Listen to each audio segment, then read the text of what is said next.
Hello,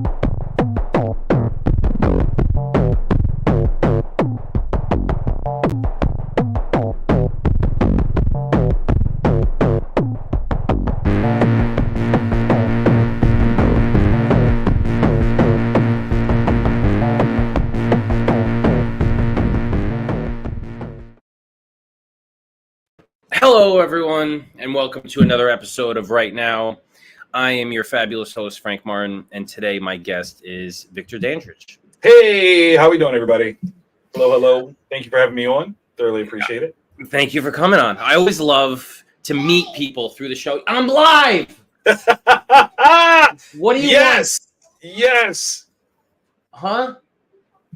I'm not helping you with anything. It's the doggy gate. Just open it up. Oh, my God. Listen, have you called this day? She could have asked 45 seconds earlier. It would have been as funny. Not at all. So anyway, Victor's quickly realizing that I'm not really a host. I'm just kind of a writer doing this thing. Hey, aren't we all? That is what we all are. So anyway, I always enjoy meeting people for the first time on the show. Obviously, when I first started, I brought on people I was familiar with, I was friendly with. But as I expanded and as I grew, people started reaching out to me, and I started reaching out to people I didn't know. So it's always cool to see people like Victor come on and take a chance on my silly writing show.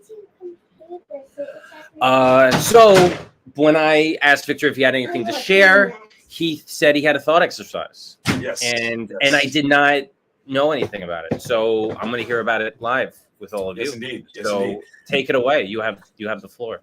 Okay, so I basically live on the Comic-Con circuit. I travel all over the country multiple times. Oh, look at the little face there. Hi.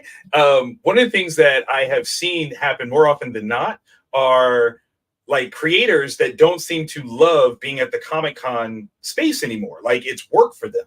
And I wonder if we are moving into a place where creatively we are in such a gotta connect, gotta build, gotta brand kind of mode that we've stopped having fun in this creative space that we're in.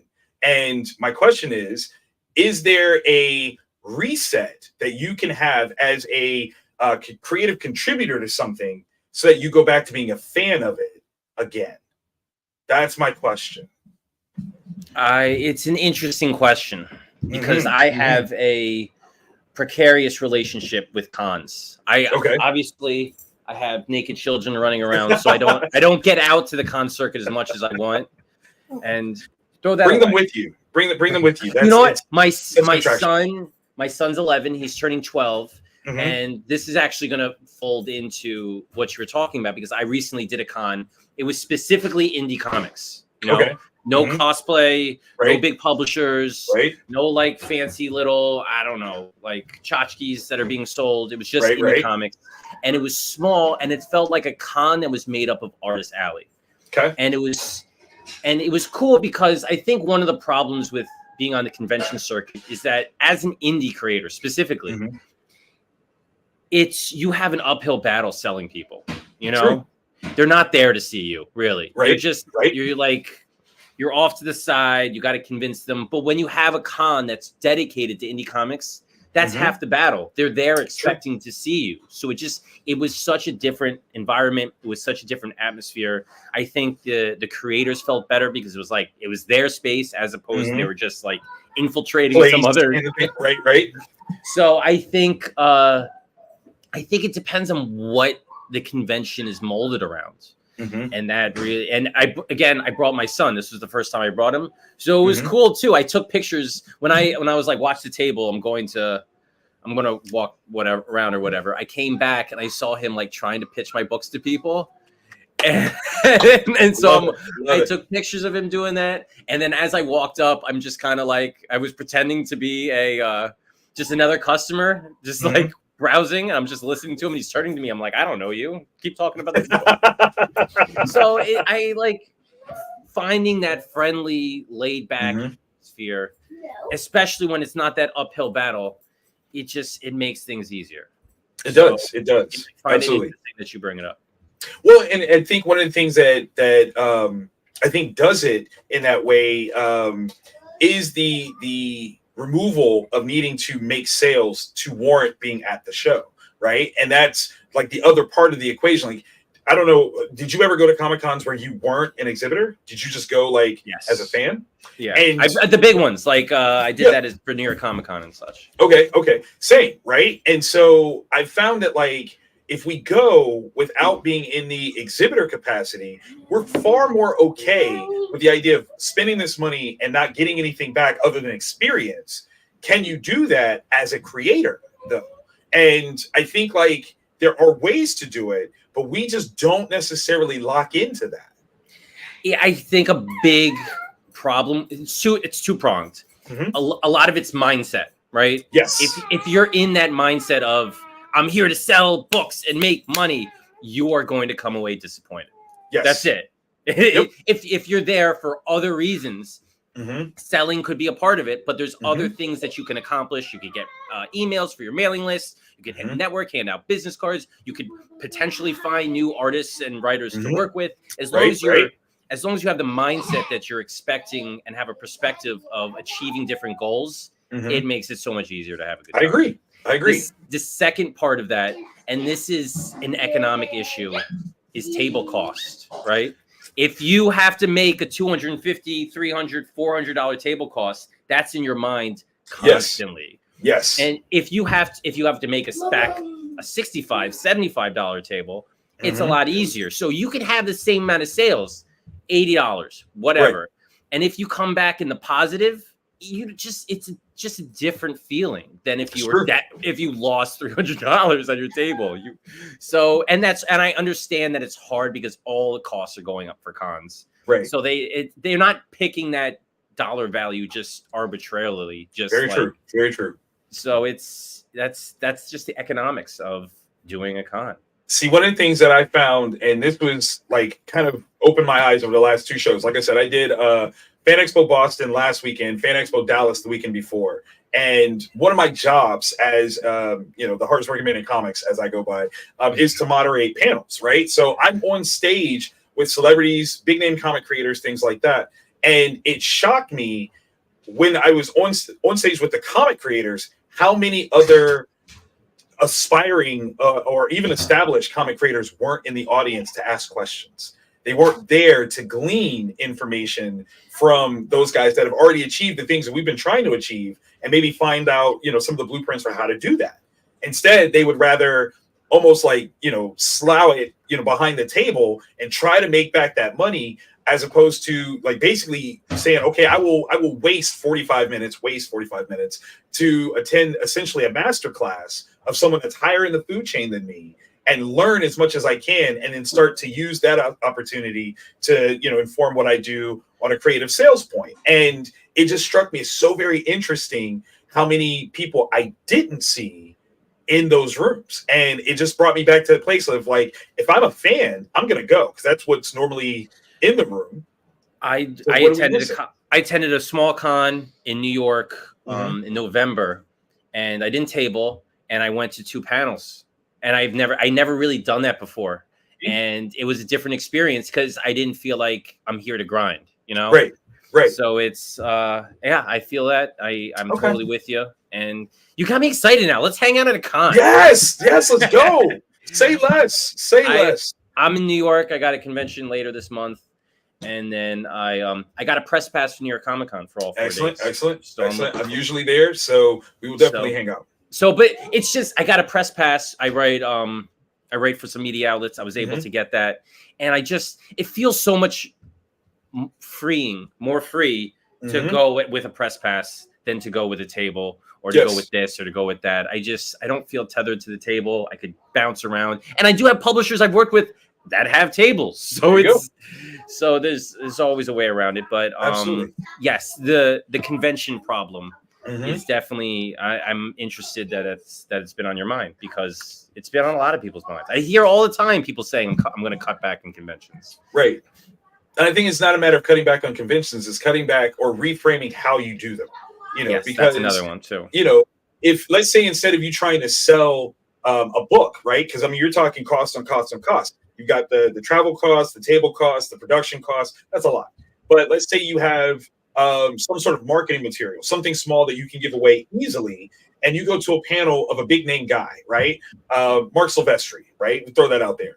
as people are leaving and you just give them something for free, how many potential readers did you just nab coming out of Mark Silvestri's, panel that now, okay, well, I'll take this. And, even if it's just a percentage, you gain more than what you would have done sitting behind the table. I've heard something very interesting that people that are wiser and older than me said that cons really look down upon that, and they almost kick people out because of it. See, I've seen. Well, I've never seen anyone get kicked out. Let me say that, number one. Oh, if you're not tabling, if you're there Right, attending right. and you want to hand out promotional materials, my train of thought or what people have told me is you can't really just do it willy-nilly. You have to be targeted with it, because if they find it all over the place, they're going to give you a hard time. Absolutely. That I totally understand. Like you're not really good for the gorilla leaving stuff behind type thing. Like that's not going to work. But like, let's say you go into a panel and like there's like a big panel that's coming and you start counting seats and you start leaving things on the seats of that panel. Almost everyone that walks in there thinks that it's part of the panel. Like this is like you'll just grab it like, oh yeah, this is for me, blah blah blah. Little do they know it's got nothing to do with what this panel is going to be, or at all. Like it's just you taking advantage of a situation opportunity, and it's lower cost. You're providing more content than anything. And worst case scenario, you're in there. You stand up and ask a question during a Q&A. Like there's things that you can do that just kind of bring you to the forefront with less cost to you as a business owner, but more opportunity as like a creative. And it's always just trying to think of things like that. Did this just turn into like a real podcast? I mean, listen, this is what we're here for, baby. That's what we're here for. I just like actually have an interview show for the first time. I definitely like that. You know what? I also think that there's a lot of educational material in the comic space. How to make a comic, how to crowdfund a comic, how to publish a comic. There's not a lot of educational material of how to effectively attend a convention. Yes. There's not a lot. That's new space. Like that is such new space. Generally speaking, the information that's passed down is just from the older generation to the younger generation, but there's no like official class or something. And the weird thing about the comics education, I guess I call it industry, is it's small. Everybody knows each other. People are very careful not to step on other people's toes. Absolutely. Tyler James is like my Kickstarter mentor. People understand him as the Kickstarter guy. Yep. I know other people that are educators. They do a little bit crowdfunding stuff, but I've spoken to them personally and they say, look, we respect Tyler. We don't want to do a big, huge Kickstarter training. Like that's not what we want to do. So they're very respectful of people's spaces. And I don't think anybody's in this space. Yeah, I think that's a huge thing. It's funny, like Tyler James and I, we go back like to Comics Related, the website that went down, I think in like 2010. We used to be on that back in the day. And Tyler is one of those great minds, again, that like when he sees a lane, he attacks it and he takes it over and he does a great job. And I think like that's kind of this space of, hey, there's something that's missing here, and a space for people to kind of jump in and go, well, wait, why are we doing this way? Or why don't we do it this way? And so if somebody takes that ball, like I'm throwing it out there, I want somebody to catch it and run with it, because I want to see more creators that are excited about going to shows and not approaching it as though, oh, I got to do another show. Like it breaks my heart every time I hear that. And I just want to throw out things that other people can take over and be like, nah, we'll enjoy this again. I've seen a couple of these indie comic specific conventions. So the idea is gaining a little bit of steam. I don't know if it's going to have longevity, because it's just how many people are really into like small time press and indie comics, but it's trickling. I see it a little bit. So yeah, definitely. Let's get to the main event. Let's get to why we're here. So this is Right Now. For those who don't know, my writing show Right Now is I bring on a guest like Victor, and we write a short story from scratch. I'll start off writing a sentence. Victor will follow after me, and we will keep going until our time is up and we have some sort of coherent narrative. We shall see if it actually works. Yes, every episode has a theme. When I first made this StreamYard event, I wrote the theme cities. I'm like, this is going to be cool. We're going to name a whole bunch of cities, and then other cities. Like we could use Phoenix and it won't be Phoenix the city. It will be an actual Phoenix. And now that I'm thinking about it, I'm like, this is dumb. We're not going to go anywhere with this. I mean, he's got some legs. Come on. There's only so many ways you could use Topeka, you know? That's true. That is true. So I'm going to expand it a little bit. I'm just going to do geography. So it could be a city, it could be country, it could be any of those proper nouns, but it could also be mountains, streams. It has some geographical feature. Gotcha. It's the element that needs to be used. Okay. And without further ado, I think we get this ball rolling. Let's see what we got. So I usually have an idea to kind of give us a whole bunch of stuff. I don't see this setting being very action-packed, I should say, but we'll figure it out as we go. Let's do it. General Morris entered the war room and immediately glanced the big map of Europe on the board. So I gotta fix my table. I gotta put something under here. I got you. So take it away, Victor. We don't know who General Morris is. Right. You know what? I'm just going to call him General Motors, but General Morris is good. I like it. Let's see. Okay, so he's entered the war room, immediately glanced at the big map of Europe on the board. Okay.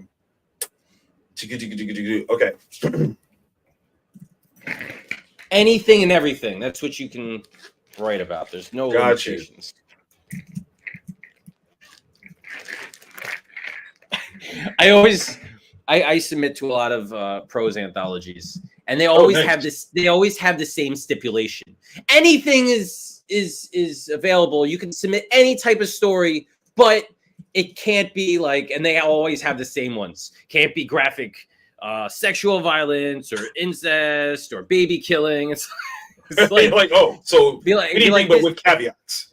Yeah, it's like that's okay. That's not necessarily my wheelhouse. Like if you said I could only submit that thing, maybe I'll like venture into that territory. But don't worry. Got you.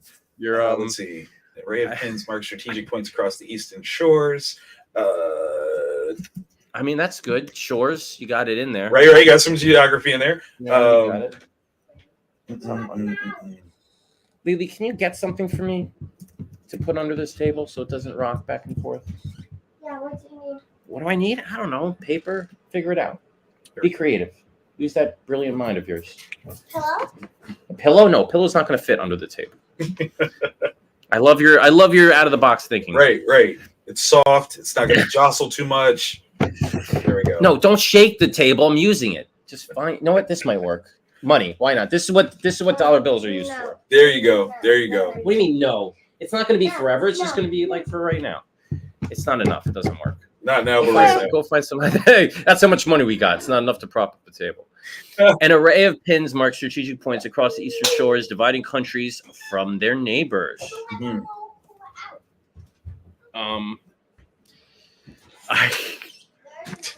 We're just gonna get weird with it. So let's do it. Let's do it.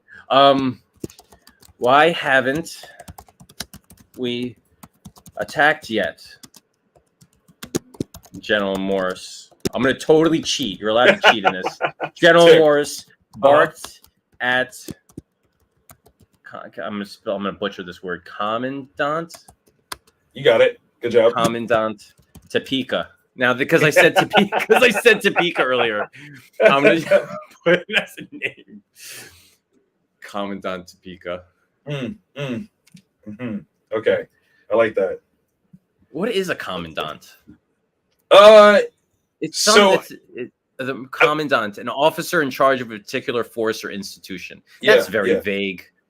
I mean, it works though for an open source kind of thing. So we know he's a leader of something, but we don't necessarily have what he's a leader of yet. So that works.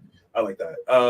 Okay, so we're still using geography for this. So okay, I'm gonna cheat. Let's see.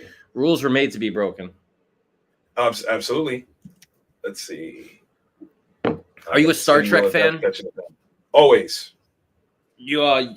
So I'm working my way through Deep Space Nine. You can ignore me. I tend to talk when people are writing because Dead Air is not a very entertaining show. So I just kind of have to ramble. So I'm watching Deep Space Nine, and I just watched an episode. And the big thing with the Ferengi is they have the rules of acquisition. Right. And one of the rules, I just watched an episode, is you can't break a contract. And Quark wants to break a contract because it's like his life, and he doesn't want to die. And then the guy who wrote the rules comes in and says, they're not really rules, they're more like guidelines. And he's like, what do you mean guidelines? You called it the rules of acquisition. He goes, because it's not. Would you buy a book called The Guidelines of Acquisition? No, it doesn't He's sound like, it's the rules is a marketing tactic. He's like, yes, of course. Rules, laws, right? Like Yeah. the commandments, like that's It's marketing, all, baby. it's all marketing. Stoically, the man with a weathered face, like a dry desert, quietly considers his answer. Does desert count as part of the geography setup? Yes. Okay. Totally. If it didn't, I would dock you 5 points. Ooh, okay, good. Good. We're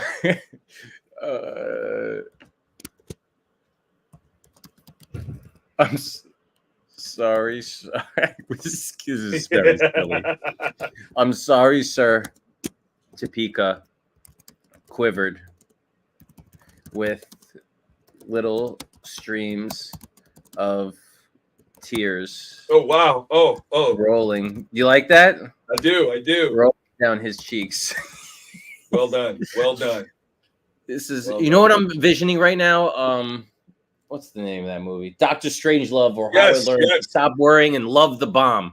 1,000,000%. A bunch of idiots in a war room trying to. Let's see.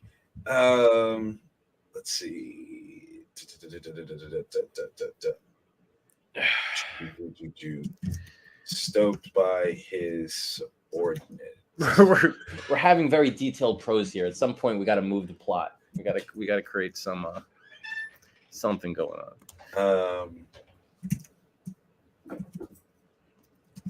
The volcano of General. The volcano of Morris's General.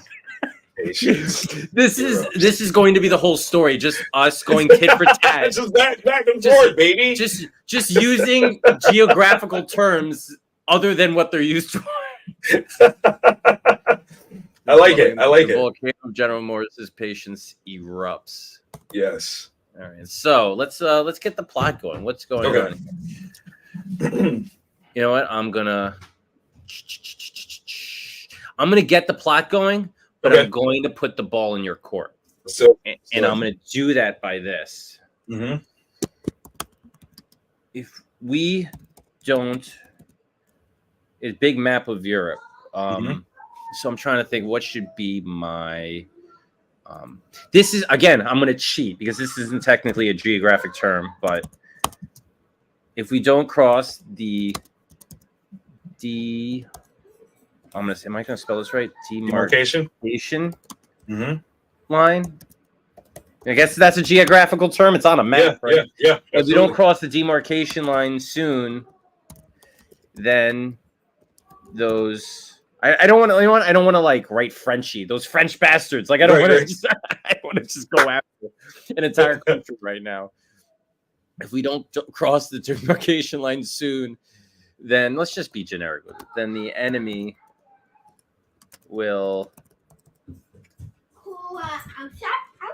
And we're gonna do this, and then we're gonna do this. Nice. Morris said before he was interrupted by a blaring red light and alarm. By a blaring red light and alarm, I don't know, echoing across, through, around the room. I like it. Yeah, there's an alarm going. Something's happening. Mm-hmm. So we're moving here. I like it. We have now entered the rise in action phase. Okay, so we're about to establish the antagonist of this whole story. Like we're about to get into it. We call that the inciting incident. Yes, we do. Let's see.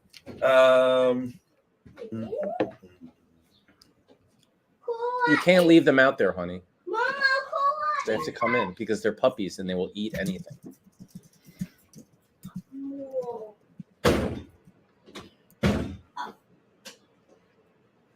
What do we got going on here? Commandant Topeka. What kind of if your last name is Topeka, what would you name your child? Oh, that's a good question. I mean, you don't want to say Kansas. That's just awful. But Over the speaker, the frantic voice of Private Dakota. hey, What's up, boy? You hanging out? They haven't eaten yet. Can you go tell mommy to feed them? So I don't have to when I'm done here. She's showering. She's showering. She don't All right. trust me. And Momo, leave the cat alone. Mama, stop. It's never a dull moment. never, never. Over the speaker, the frantic voice of Private Dakota chirps. I like this because now we're getting the action of the field without actually being on the field. Exactly. Smart move. I like that. I have a big pet peeve of separating like dialogue lines from. Oh, okay. You want to keep that? We can do that. Yeah. Gotcha. So what you did it twice. You said stoically the man, and then so I was like, all right, technically it's the same part of the dialogue, Right. so But we can keep it going. I got you. It's weird when we have those writing pet peeves, those little. No. That's the part of the writer voice, man. That's what it's all about. Oh, declaring the looming over the speaker, the frantic voice of Private Dakota chirps, declaring the looming emergency. All right, so now I got dialogue coming. Yes.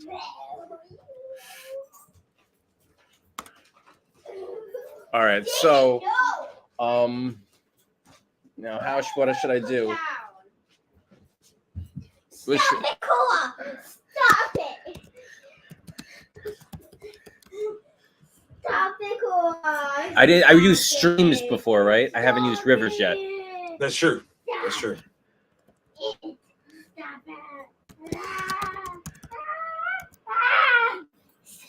I want to go crazy with this, like have him Do be it. I can't though because you're only allowed one sentence. So it'd be like Bill Paxton and aliens, like they're dying, man, they're killing us, they're all over the. I just want to go on like a rant. Game over, man. Game over. Yeah. I wanted to write the rivers, they're running red with blood, man. Let's do it. Let me just do it anyway. The rivers are running red with blood, man. Why not? Screw it.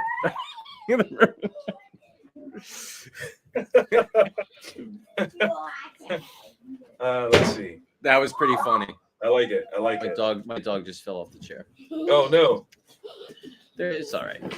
She's a puppy. She's versatile. It's so funny.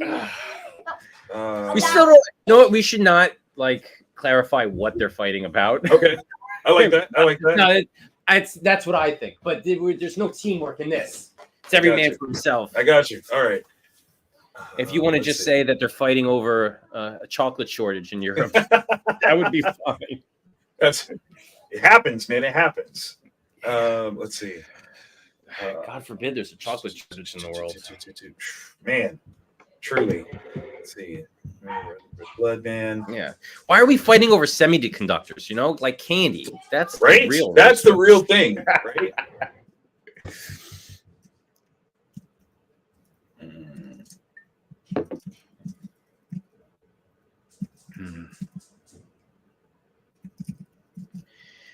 Damn it, the general bellows with mountainous fervor.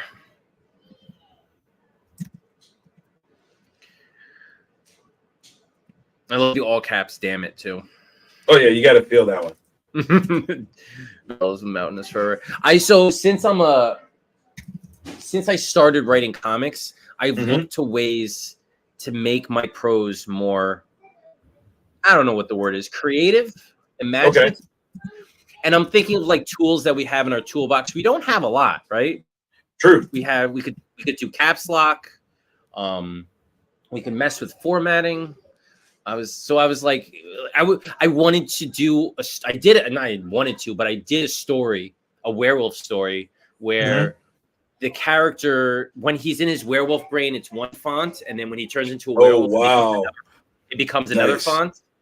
It drove my formatter nuts. She was like, "Why did you do this?" I go, "It's artistic." She Right, goes, "You're making right. my life miserable trying to format this book with all these different fonts." Because it was the werewolf brain Yeah, and the human brain would fight each other. Like, I should do this. I shouldn't. Nice. And she's like, every other line. Like, It's part of the storytelling. Come on. it's my artistic vision. Now just do That's it. great. I love it. I love it. So what do we got? Damn it, the General bellows with boundless fervor. I want a full tactical team response immediately.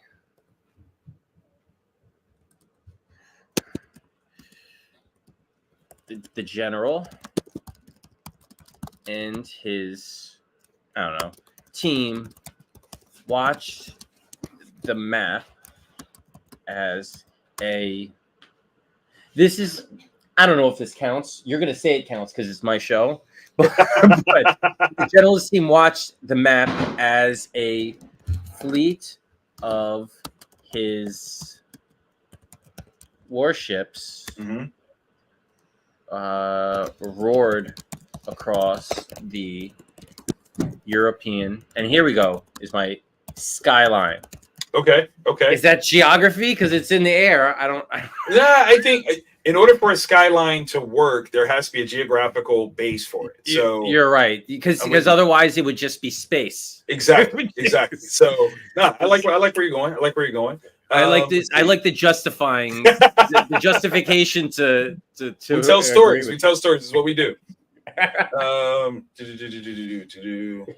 Or across the another way of telling stories is we'll bullshit artists. Absolutely. That is, I mean, we're making things up as we go. How can we not? Like we're atoms over here. Let's see.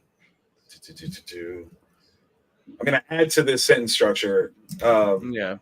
Oh, speaking of making things up, you know that story I told David of picking my nose in 3rd grade? I totally made that up. That wasn't a real story. Then why are you like? You said something. Oh no, maybe it was Evan. He said something like, "Evan, it's a fake story. Just go with it." I'm not muted. No. This is the entertainment. It's me talking to you off camera, and it's a one-sided conversation. Because he's writing, he doesn't need my attention right now. That's how dumb I am. I made a show out of an activity that people do in silence.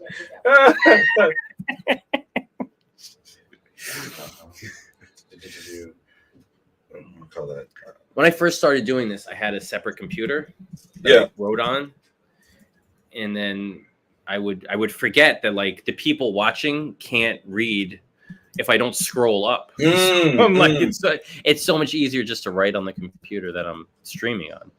Gotcha. In a goose flock. Do you do a double space after? I do. I always do that. It's my habit. Yeah. It's an old habit. We all have our quirks. Yeah. I know that now in modern times, like you really only need one, but it's so drilled in that you do the 2 space. I didn't. Yeah. You know what the key to that is? Yeah. Having kids that use your computer with sticky like fruit fingers. So now my space bar doesn't work. So now I can't even do. So you just do the one. I can't do one. It causes me a lot of frustration. So I have to. You have no idea how frustrating it is when you're writing a sentence and you look up and it's all one word. Oh, yes. That is awful. So I definitely. And it's like the computer's fine. Do I get a new computer? Like, can they take apart the keyboard and you can usually take off that key and clean it, but it depends on what kind of computer you have. Like if it's, I've got this Apple joint, like it's a little thin. I don't know if I'm using my wife's. The keys are a little raised on this Apple, on this Mac, but my Mac, they're all like in the keyboard to begin with. So what do we got here? In a Goose Flock V, they crossed coastal plains rumbling over the decimated villages below. I was going to say drop the volcano bombs now, but we don't. We already use volcanoes. We've always used volcanoes. That's right. So here we go. Drop the twister bomb. No, a twister is not a. Yeah, the twister is a It's not a geographical thing. It's a tornado. No, yeah. It's No, you weather. you can't justify me too much. No. I won't give you that one. I won't give you that one. This is storm. What's another? Drop the drop the bombs like they're hot. Let's see. Here we go. No, this isn't. I was gonna say light them up like the sun, but that doesn't work either. That's a celestial body. That's right. Let's see. What's going on here, Sarah? Look at that. Here we go. Here we go. No, Mama. Turn that battlefield into a canyon. Nice. There we go. I like it. The general yelled to the fleet over the intercom. I like it. All right. It took me a while. I went from I got you. Twister to Sun to Canyon. I arrived there eventually. No, she's at his command. The release of munitions bombarded the. Wait, let me make sure I say this correctly. The rivers are running with blood, man. Bombard the tectonic with tectonic precision. Yeah. Ooh, getting fancy. Release of munitions. Let's put this in past tense. Bombarded with tectonic precision, unleashing, exploding. I know exactly what I'm gonna do now.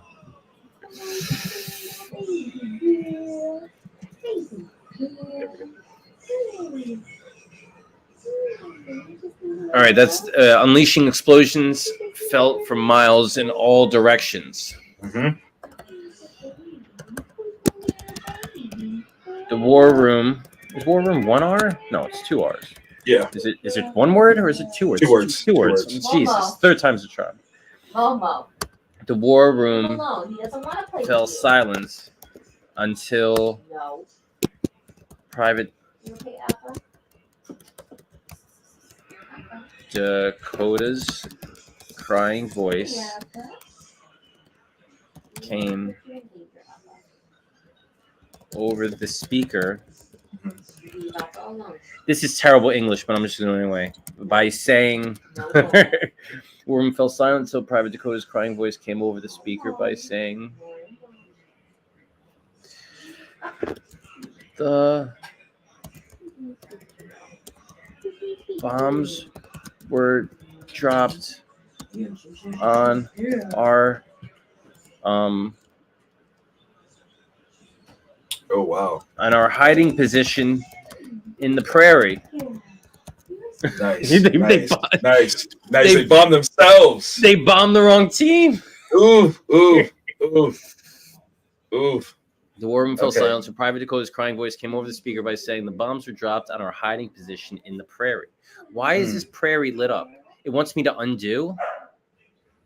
Why is Did I it not not spell like that? prairie? Did I not spell that right? I thought it was good. Wait, now no. But That's what. Whatever. Yeah. Thanks, Google. Yeah. Like whatever. Let's see. I love when they're like, it's not wrong, but we want to change it anyway. So they're editors. That's what they are. They're proper editors. Let's see. The war room fell silent until Private Dakota's crying voice came over the speaker by saying, the bombs were dropped on our hiding position in the prairie.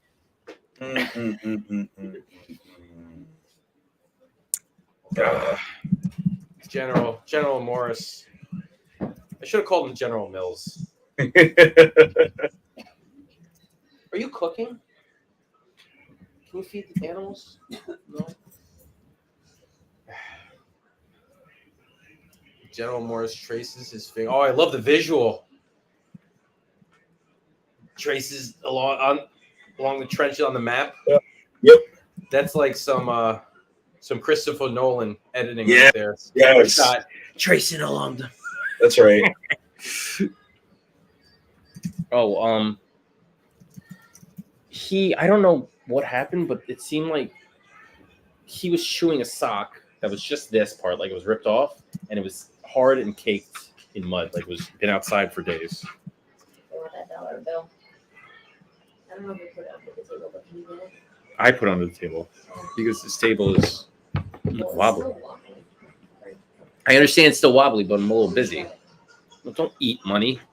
General Morris traced his finger along noted trench lines, realizing this position was hours old and disastrously long. Here. Some more cheating. I like it.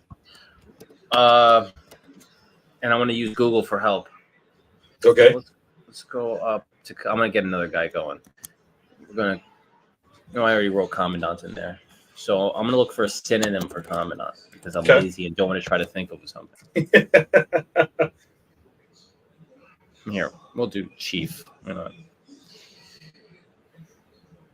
Why didn't you update these positions?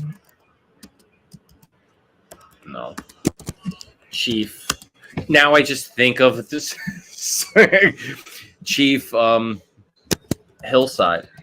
That's a good one. I like that. Why didn't you update these positions, Chief Hillside? Oh no, I got a better one. Why didn't you update these hills, Chief Hillside? No, that doesn't make sense. Prairie, but that would have been funny. That would have been. Do you want that to be a statement or a question? Oh, it's a question. It's a question. Gotcha. He's trying to get the money. I don't blame him.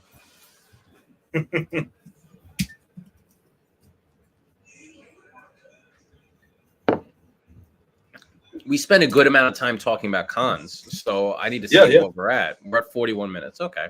Not too bad. Yeah. I try not to go over an hour. But at some point, I have to like wind this down so that we can put it up in a bow. So we can wrap this sucker up.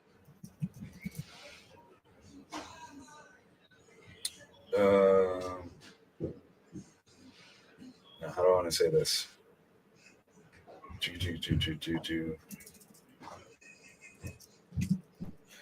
All right. As you do, I'm trying to think of my next. We did volcanoes. I got prairies, rivers, streams.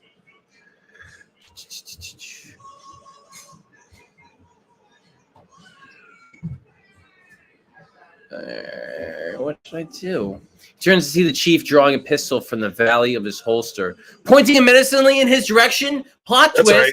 That's right. Sabotage. Sabotage.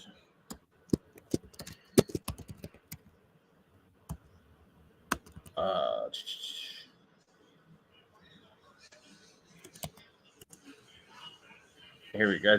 The general felt a knot.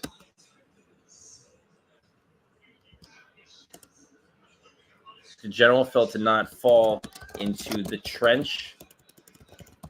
I used trench before. You used trench. Yeah, I used trench lines. You did use trench. Yeah. Into the chasm of his stomach as he realized he's been betrayed.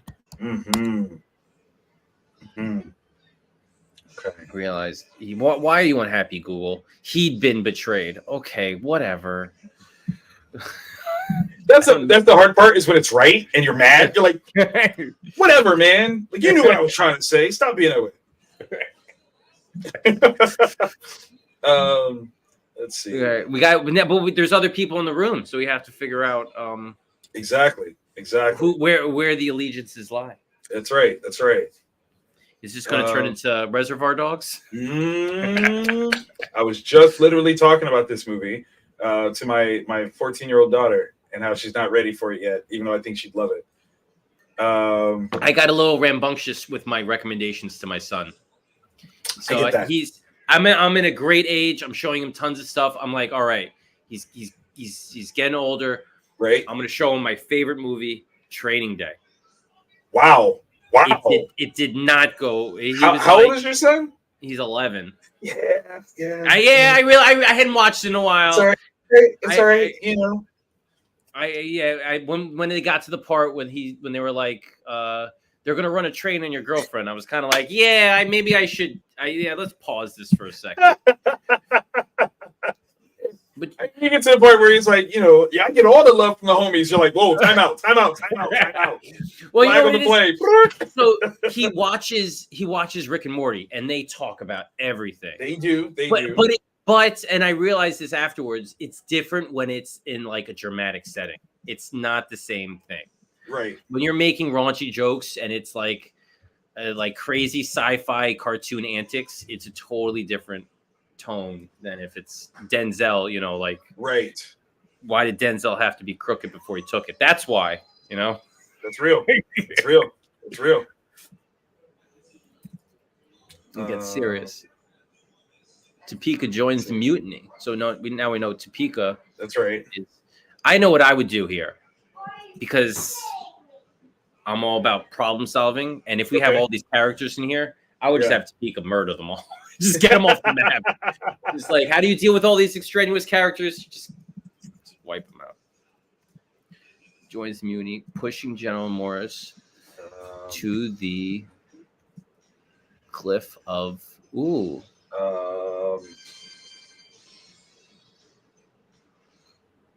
despair. I don't want to say this. I was thinking despair. Yeah, we'll go for it. Cliff of despair. Yeah. Let's see. What can I write? You know what? I brought this up earlier. I'm going to do it. Do it.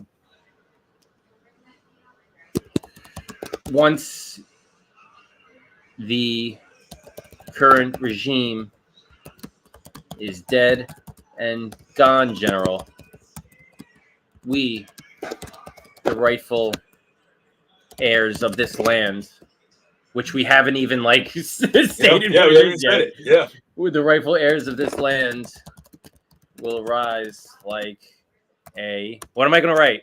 Phoenix.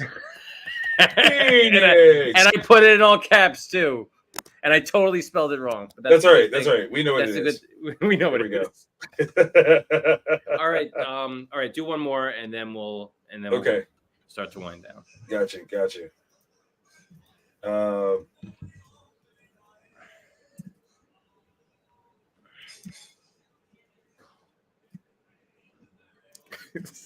This guy's the worst general ever, and he came in here all hot and heavy.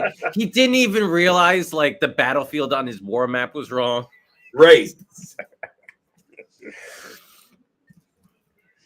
I have to say this is the first story I've written that's all taking place in one setting. Oh, nice. We haven't, and when I first came up with the first line, I was like, I don't know how far we can take this because it's one room. It's not the battlefield. But I thought being in a war room would give us opportunities to talk about geographic stuff. Gerald Morris coughs.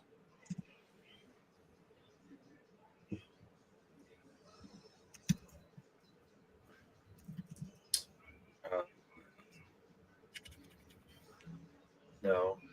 Yes.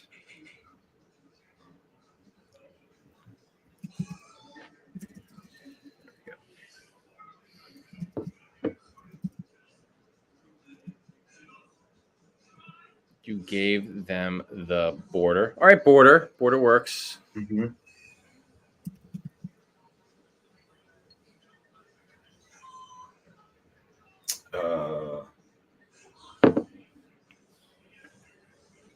See where you're going with this. You gave them the border, but you didn't give them our freedom.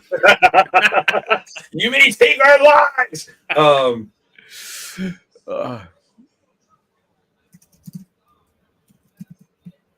The most critically acclaimed, historically inaccurate film of all time. It's beautifully wrong. It's just that's the you're like, yeah, it's all wrong, but it's gorgeous. Look at it. Yeah.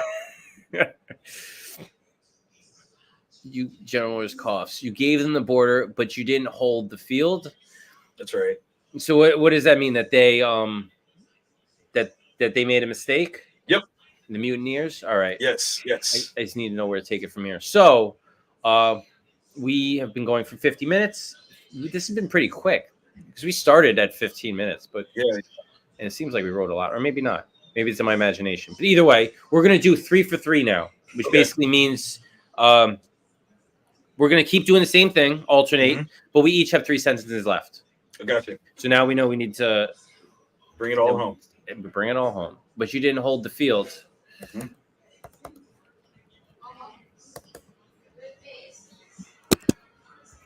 No, I don't want quote. Confused. It's Topeka, right? Yep. Topeka turns to the map and notices that a secondary force was hidden in the jungle outside the battlefield. Why is this battlefield filled with rivers, prairies, and jungles? I don't know, but it is. Who said it was? It was like our version of Europe. Nobody. Like No. that's yeah. It's a totally alternate reality that also has a Europe. Exactly. Exactly. All right, so that's my first sentence. I got 2 more. Okay. Oh,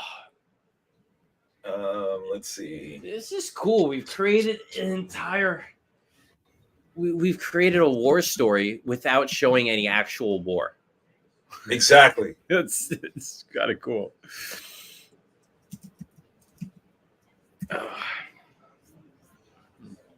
You were talking about Tyler, and you were talking about Fan Expo Boston. Is that where you're from? No, I'm from Columbus, Ohio. So I live in the same city Mike Watson does. Oh, okay. Yeah. So I'm from here. He's from Cleveland. Came down here for college and just never left. I'm born and raised right here. Oh, okay. So my Boston guess was wrong. No, I mean, you know, it's what black man just goes to Boston? Like, let's be honest. Like, it's not, you know, let's be honest. Like, you know, I was paid to do it, so I do it. You know, but I've never been to Boston before that. Big Poppy, that's who. There you go. There you go. But also paid to do it. That's all. That's all I'm saying. That's all I'm saying. Yeah. What Chris Rock has that bit in his stand up. He's like, "There's no black people in Minnesota. The only black people in Minnesota are Prince and Kirby Puckett." I mean, yeah, I'll be going to Cleveland soon. I've never been.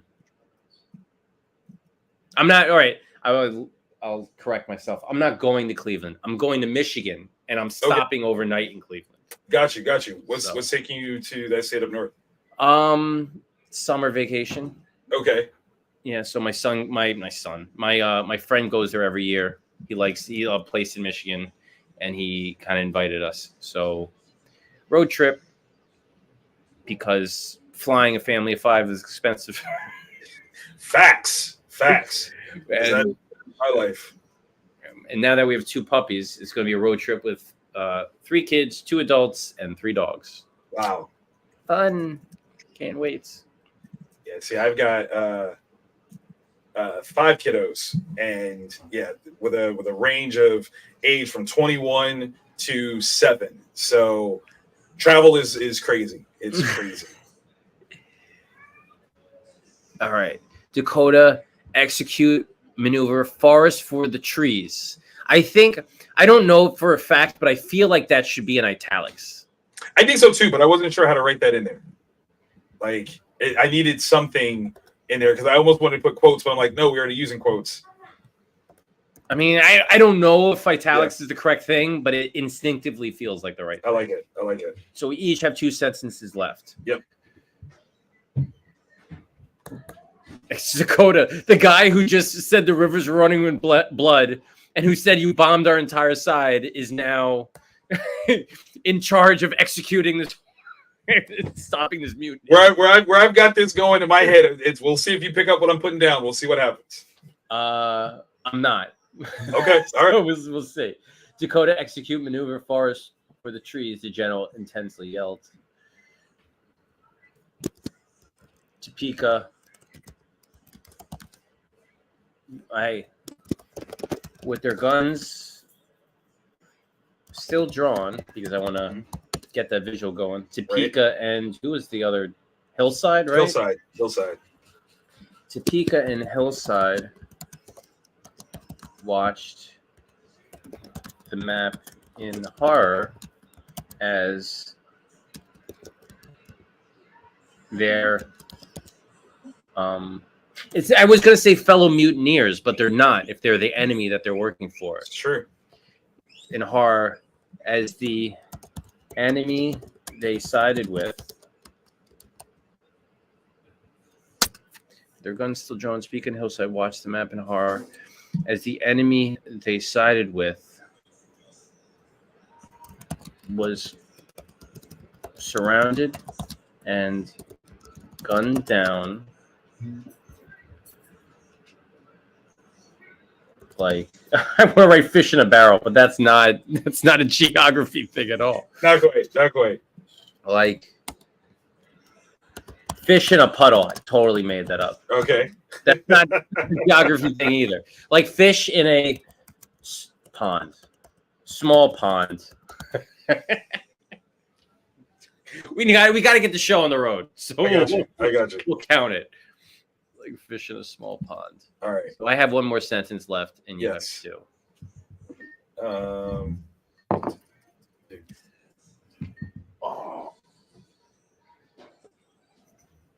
This guy's like George Washington. Like he's just bumbling his way to victory. Exactly.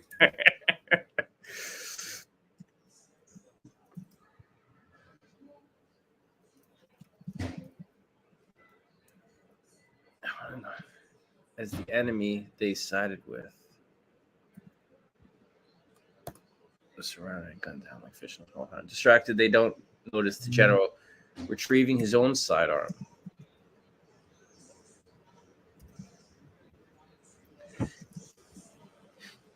Do you traditionally write in present tense? Oh, I do. Yeah. So that's yeah. It's okay. I think when I first started writing, I did a lot of present tense stories, and then over time they kind of started making it past tense. Yeah, I don't know why. I felt like maybe I just didn't read a whole bunch of present tense stories. That's fair.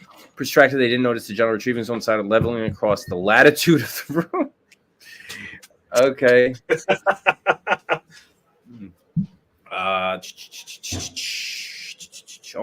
time I'm gonna do it backwards. I'm gonna think of something and then try to fit it in. Okay.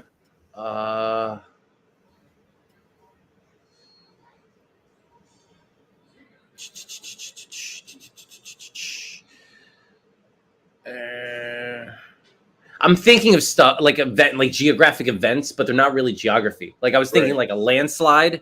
That's not really like a thing. I mean, it has to do with it affects geography, but not quite. No, not is quite. Geography. Yeah. So, I have one more sentence. I can't think of anything. You know what? Here we go. I got it.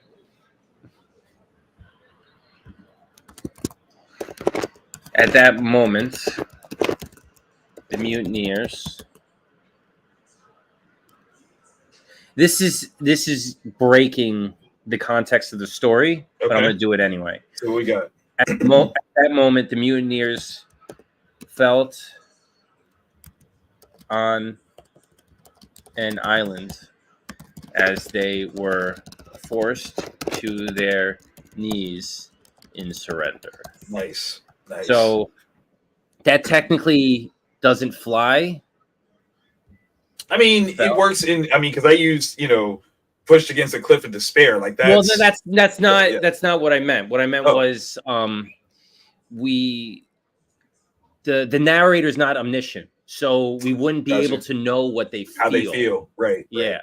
So, but screw it. I don't care. Yeah, I'm hungry. I want dinner. So let's wrap this up. That's like one of those weird writing things that like you have to be a writing nerd to know what type of emotions you're allowed to express in your characters. we haven't gone in the heads of any of our characters yet. So to suddenly do it out of the blue in the second to last sentence is kind of weird. But true. But oh well. With a smirk, the general crosses the room like a channel, quipping that their betrayal was as obvious.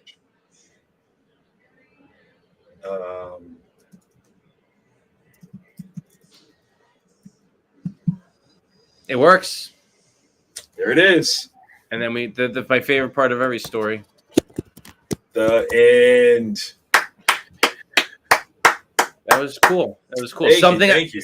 Something I've been doing is I've been having us guess, my guests and I, Yeah. guess how many words we wrote. Oh wow. We got about, I would say, a page and a third. Right. So I'm gonna say 450. 450. Yeah. I'm gonna go 500. You might be closer. I was trying to be. I didn't want to go too far over. Right. I also have the experience of having done this a couple times, so I know where it kind of falls in. But I haven't won yet. So okay. Let's see what we got. But geez, see, 450. Who's closer? 480. Oh, wow. No, you're I'm closer. You're closer. Yeah. But still, I was like 500 was a safe bet, but I was like, no. It's good. It's good. All right. No, we were. I think I'm going to split the difference. We're both winners. Hey, that's right. Hey, that's right. Victor, this was a lot of fun. This was appreciate great, you man. coming on. Absolutely. And yeah, coming up with geography with me. That was good. Like that was a hell of a challenge. I loved it. Like that's if people describe like what type of writing I like to do, I would say I like to do writing that challenges myself. Yes. If somebody tells me you can't write a particular story, that just makes me want to do it. That's it. Absolutely. I don't care if it's good or bad. I just like the challenge, the obstacle, the puzzle. I like I treat writing as like puzzle solving. So yes. This has been real. Thank you for watching another episode of Right Now. Victor, is there any way people could follow you or keep up with what you got going on? You guys can find me at Vantage In-House on all forms of social media. If you Google Hardest Working Man in Comics, I'm the guy that pops up alongside like Jeff Lemire and Jack Kirby. But I get quite a few entries in that list in here, so I'm pretty proud of that. But definitely, find me everywhere and anywhere that Comic Cons are being held. I'm probably on stage with somebody, so come see me then. Sounds good. All right, adios, everybody. Thanks, man.